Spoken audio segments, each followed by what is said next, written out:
অপেক্ষায় আলু চাষিরা। বর্তমানে জলপাইগুড়ির বিভিন্ন নদীর চরে চলছে বিভিন্ন চাষাবাদের কাজ, যার মধ্যে অনেক ফসল উৎপন্ন হওয়ার পর বাজারে বিক্রি করছেন চাষিরা, ফলে কিছুটা হলেও লাভের মুখ দেখছেন তারা। আর এখন শীতের শেষে চলছে আলুর মরশুম, চলছে আলুর চাষের কাজ। আলুর গাছ অনেকটাই বেড়েছে, ফলনে গিয়েছে। তবে আলু চাষিরা বলছেন আলুর গাছের গ্রোথ দেখে মনে হচ্ছে আলুর গাছের ফলন এবার ভালোই হবে, কিন্তু দাম নিয়ে এখনো অনিশ্চয়তার মধ্যে রয়েছেন তারা।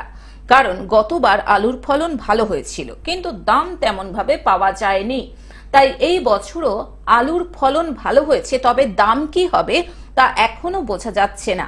তিস্তা নদীর তীরে এখন গেলে দেখা যায় শয়ে শয়ে আলুর চাষ হচ্ছে।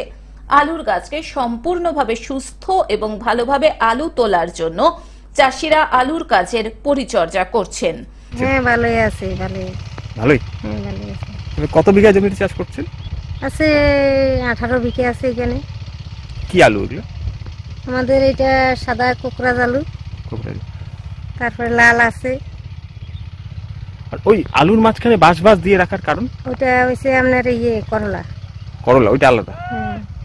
এবার কি আশা করছেন? এই আলু তো প্রায় কয়দিন পরেই উঠবে।